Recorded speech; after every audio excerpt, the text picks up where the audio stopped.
ওই বেড়া, তোর কয়বার মোবাইল করুন লাগে বেড়া? এই বিকালের মধ্যে আমার টাকা দিবি। হ্যাঁ, রমজান মাস আই বলছে, আমি বাজার টাজার করবো বেড়া, আমি আবার সবগুলা রোজা করি বেড়া, আমার টাকা ভাড়া দিবি, এই বিকালের মধ্যে টাকা ভাড়া দিবি বেড়া। আমার তো চিনস, আমার এক নামে সবাই চিনে, আজাহার সুদারু।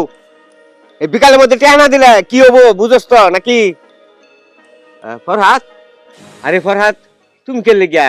ভাই আপনার কাছে আসছিলাম, আপনারা জানেন বর্তমানে পরিস্থিতি কি, আমার ব্যবসা বাণিজ্যটা ভালো না। আর তাছাড়া রমজান মাস আসা পড়ছে, মেয়ের বাড়িতে কিছু বাজার টাজার দেওয়ার লাগে রমজানের, কোথাও টাকা পাইলাম না, না পাইয়া কোন রাস্তা না পাইয়া ভাই আপনার কাছে আসা ভাই।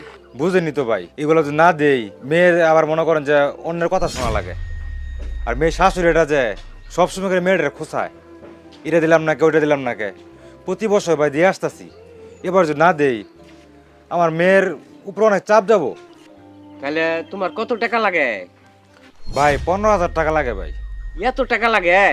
মেয়ের বাড়ি ইফতারি দিবা, এত টাকা লাগে? 4-5 হাজার টাকা হইলি তো।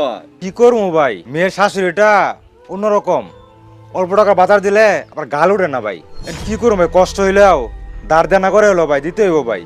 ব্যাপারটা আমি বুঝতে পারছি, আমি সুদা রইলেও আমার কিছু মনুষ্যত্ব আছে।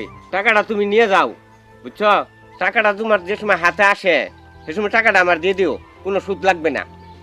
তোমার মেয়ে আমার মেয়ের মতোই তো, তুমি টাকাটা নিয়ে যাও।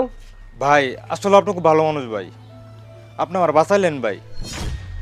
তাহলে সামান্য কটা বাজারের জন্য আমার মেয়েটারে অনেক কথা শুনতে হইতো ভাই। আমি আপনার টাকাটা ঠিক টাইমে দিয়ে দেবো ভাই। ভাই আপনি আমার বাঁচালেন ভাই, আমার সম্মানটা ভাই আপনি বাঁচালেন ভাই।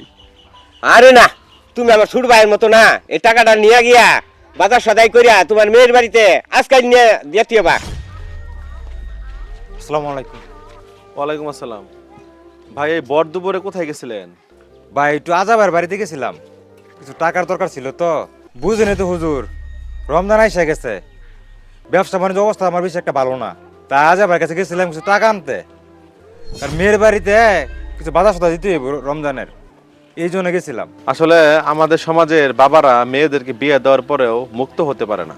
প্রতি বছর ঈদ পরব আসলে, রমজান আসলে তাদেরকে যে বাজারে একটা বোঝা চাপাই দেওয়া হয়, এটা আসলে খুবই খারাপ। সবারই তো সামর্থ্য হয় না যে প্রতি বছর এই রমজানে ঈদ পরব আসলে এত টাকার বাজার করে দেওয়ার সামর্থ্য হয় না। এটা আমাদের সমাজের জন্য একটা খুবই খারাপ একটা বিষয়, একটা অভ্যাস হয়ে গেছে।